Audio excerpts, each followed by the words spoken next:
Salut, bienvenue dans cette nouvelle vidéo où je vais regarder une vidéo que l'un d'entre vous m'a envoyée. Je ne sais pas si c'est une vraie situation, mais je ne pense pas, je pense que c'est une reproduction, mais en tout cas ça se veut être une vidéo démonstrative de la prise en charge d'un arrêt cardio-respiratoire sur une plage, donc après une noyade, forte chance que ce soit ça. Et on va la regarder ensemble pour voir un petit peu tout ce qui ne va pas, parce que vous allez voir qu'il y a vraiment plein de choses qui ne vont pas, et ce sera un prétexte pour justement parler des choses qu'il faut faire lorsqu'on est face à une victime inconsciente qui ne respire pas.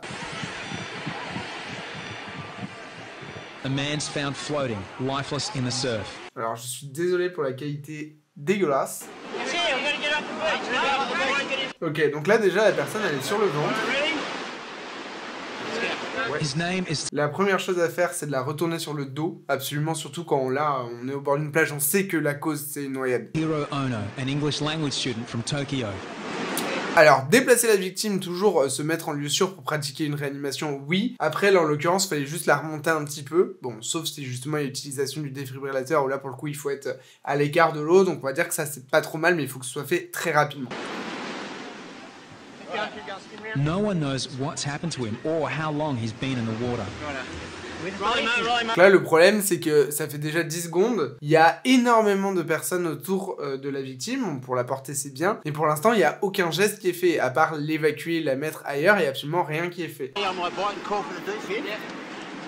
Donc là, ils le maintiennent en position latérale de sécurité, chose que je ne comprends pas forcément, parce que pour l'instant, encore une fois, il n'y a pas eu de geste. Je pense qu'ils ont vu qu'il était inconscient. Ça, c'est quelque chose qui se voit assez facilement. Rappel, pour vérifier qu'une personne est inconsciente, il faut la prendre par les deux mains et lui faire un contact physique en lui demandant de serrer les mains, d'ouvrir les yeux. Réponse aux ordres simples, réponse à la stimulation. S'il n'y a pas de réponse, c'est que la personne est inconsciente.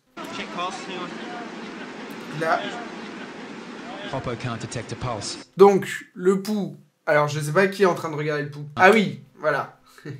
L'erreur typique, c'est que lui, du coup, il est en train de chercher le pouls carotidien au niveau du cou. Mais en fait, dans les recommandations, et je vous mettrai les liens en description de cette vidéo, il n'y a plus besoin de prendre de pouls. Et vraiment, s'il y a un message qu'il faut retenir de cette vidéo et qui est la première erreur de cette démonstration, c'est qu'il ne faut pas rechercher le pouls chez une victime qui est inconsciente et qui ne respire pas. En fait, la prise de pouls, c'est quelque chose qui est un peu technique, qu'on ne fait même pas nous à l'hôpital, sauf pour réévaluer justement entre les différentes phases de la réanimation. On réévalue en regardant le pouls, mais pour diagnostiquer, pour repérer un arrêt cardio-respiratoire, il n'y a pas du tout besoin de rechercher le pouls. Rechercher le pouls, c'est quelque chose qui est pas facile. On peut facilement sentir son propre pouls. On peut avoir des faux positifs, c'est-à-dire être persuadé que on sent un pouls alors qu'en fait il n'y en a pas.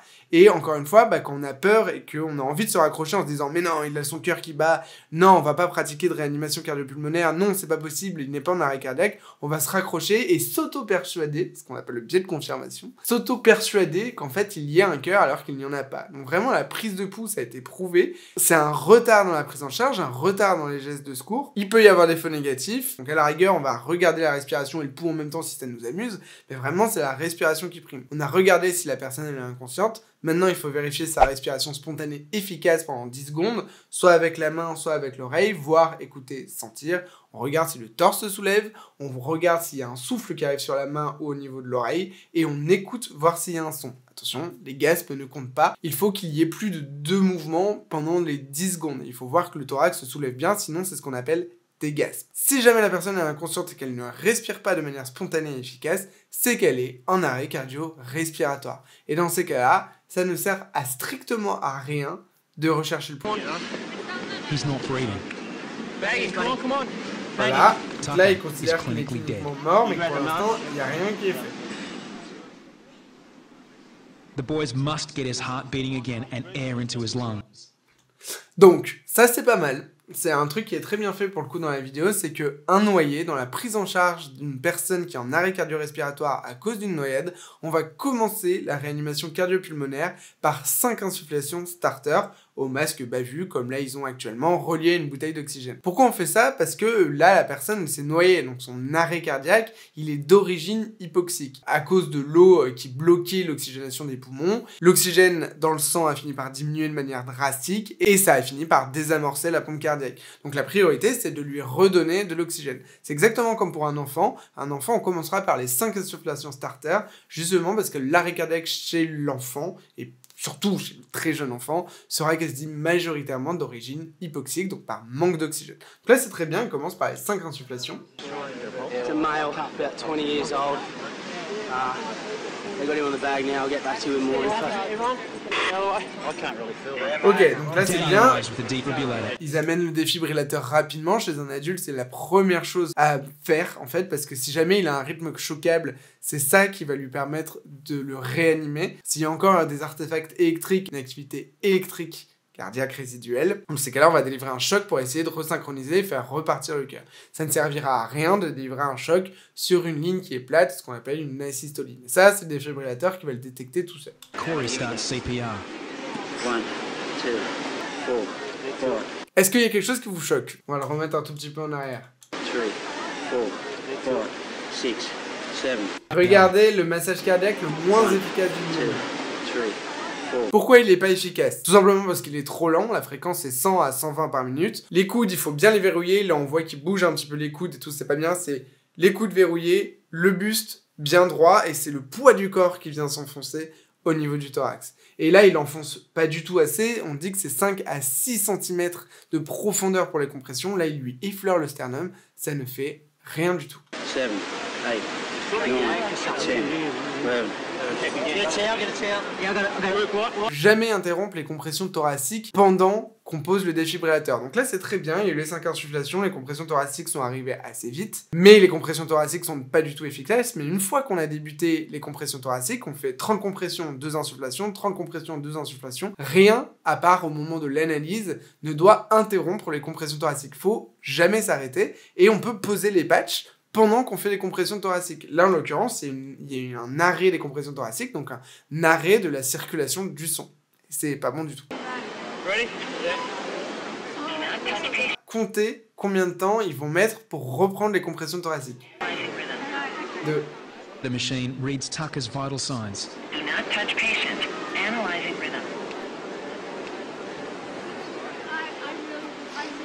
Check pulse. If no pulse. Donc là, on a perdu 15 secondes. 1 minute, c'est 10% de chance de survie en moins, 10% de chance de mortalité en plus. Donc attention, dès que le choc est délivré, il faut reprendre les compressions thoraciques tout de suite. Il faut jamais laisser autant de temps sans compression thoracique. Si on prend le temps qu'il a fallu pour poser les électrodes et le temps après le choc, on a quasiment 30 secondes de perdu en termes de compression thoracique. Donc 30 secondes pendant lequel le sang ne parvient pas jusqu'au cerveau. Et des cellules qui ne reçoivent pas d'oxygène, eh ben elles meurent. 7, 8.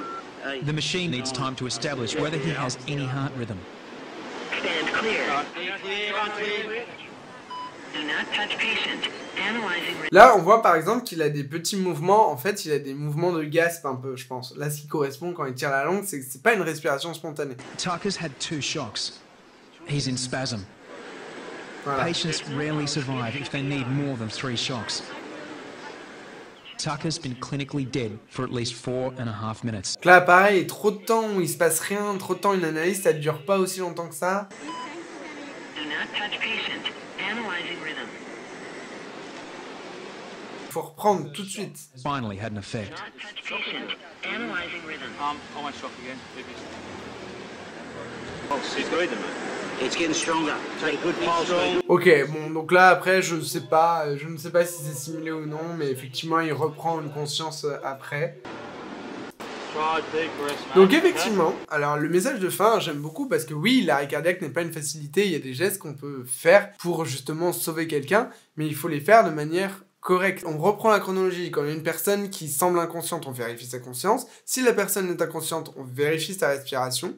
S'il n'y a pas de respiration spontanée efficace pendant les 10 secondes où on regarde, c'est que c'est un arrêt cardio-respiratoire. Pas besoin de prendre de pouls. On commence chez un noyé, toujours pas 5 insufflations avec de l'oxygène pleine balle au bout, 15 litres par minute. Si jamais vous n'avez pas le matériel, on peut faire du bouche à bouche. Ça, encore une fois, on ne vous reprochera pas de pas le faire, mais en l'occurrence, ça peut sauver la victime parce qu'encore une fois, c'est d'origine hypoxique par manque d'oxygène. Donc, une personne noyée, c'est vraiment la personne à qui il faut aller faire du bouche à bouche, comme pour les enfants. Donc, 5 insufflations. Et ensuite, on commence tout de suite les compressions thoraciques, 32, 32. Quelqu'un donne l'alerte, quelqu'un va chercher un défibrillateur. L'alerte, on est simple, personne en arrêt cardio-respiratoire, sur la plage, à tel endroit, etc. Et on s'arrête jamais, on pose les patchs et ensuite on écoute le défibrillateur. On ne s'arrête que quand le défibrillateur il le demande. Et encore une fois, on n'a pas besoin d'interrompre les compressions thoraciques pendant la pause du défibrillateur. Merci Eldin pour l'envoi de cette vidéo, ça m'a été très, très utile pour pouvoir encore une fois faire un peu de pédagogie à partir d'erreurs. Bien évidemment, je suis pas là pour jeter la pierre,